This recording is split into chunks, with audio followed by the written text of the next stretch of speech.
নির্বাচনের আর ৬ মাসও নেই মার্কিন যুক্তরাষ্ট্রে। এর মধ্যেই ধরা খেয়েছেন বাইডেন। ট্রাম্পের সঙ্গে যে মুখোমুখি বিতর্ক, সেই বিতর্কে তিনি পরাস্ত হয়েছেন, ধরাশায়ী হয়েছেন।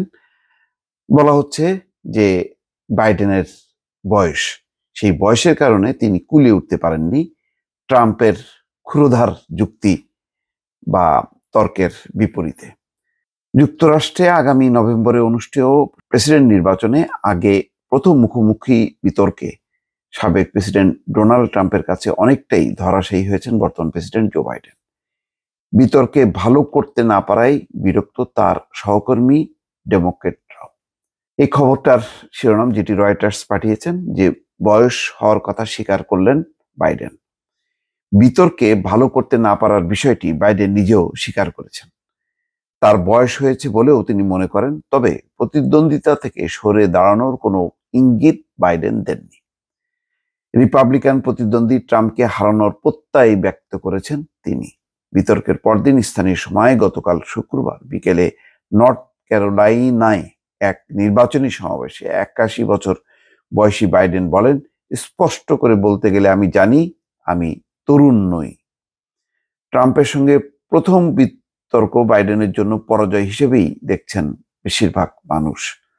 এ বিষয়ে ডেমোক্র্যাট প্রার্থী বলেন, আমি যত সহজে কাজটি করতে অভ্যস্ত সেভাবে করতে পারিনি। আমি স্বাভাবিকভাবে যেভাবে কথা বলি সেভাবে বলতে পারিনি। আমি যেভাবে বিতর্ক করে থাকি সেভাবে করতে পারিনি। এ সময় সমাবেশ উপস্থিত সমর্থকরা আরো 4 বছর বলে স্লোগান দেন। বর্তমান প্রেসিডেন্ট বলেন, আমি যদি মনে প্রাণে বিশ্বাস না করতাম যে আমি এই দায়িত্ব পালন করতে পারবো, আমি আবার প্রতিদ্বন্দ্বিতা করতাম না। পরিস্থিতি বিবেচনায় এই সিদ্ধান্ত খুবই গুরুত্বপূর্ণ। বিতর্কের সময় বাইডেনের মুখে কথা আটকে যেতে দেখা যায় এবং এলোমেলো কথা বলতে শোনা যায়। এতে ভোটারদের মনে এমন আশঙ্কা বেড়েছে আরো 4 বছর মেয়াদে তিনি দায়িত্ব পালন করে যেতে পারবেন না।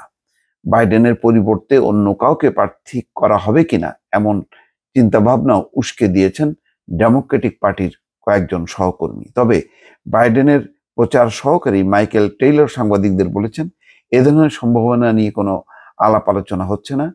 ট্রাম্পকে ইঙ্গিত করে তিনি বলেন, একজন খারাপ চিন্তাধারার প্রার্থী যিনি দেশকে ওই জায়গায় নিয়ে যেতে চান, তার বিপরীতে না হয় আমাদের একটি খারাপ রাত গেছে। এদিকে ঘরে বাইরে চাপে থাকা বাইডেনের পক্ষে দাঁড়িয়েছেন সাবেক প্রেসিডেন্ট বিল ক্লিন্টন ও বারাক ওবামার মতো জ্যেষ্ঠ ডেমোক্র্যাটরা। তারা বাইডেনকে সমর্থন দিয়ে যাওয়ার ঘোষণা দিয়েছেন। সামাজিক যোগাযোগ মাধ্যমে এক্সে ওবামা লিখেছেন, বিতর্কের একটি বাজে রাত গেছে, বিশ্বাস করুন আমি সেটা জানি, কিন্তু এখনো এই নির্বাচন এমন দুজনের মধ্যে একজনকে বেছে নেওয়ার বিষয়, যেখানে একজন পুরোটা জীবন সাধারণ মানুষের জন্য লড়াই করে গেছেন আর অন্যজন শুধু নিজের স্বার্থ দেখেছেন। অর্থাৎ ট্রাম্পকে বলছেন যে নিজের স্বার্থ দেখেছেন, তার বাণিজ্যিক অন্যান্য আর বাইডেনের কথা বলছেন যে তিনি সাধারণ মানুষের জন্য তিনি লড়াই করে যাচ্ছেন। দর্শক, ভালো থাকবেন। আল্লাহ হাফেজ।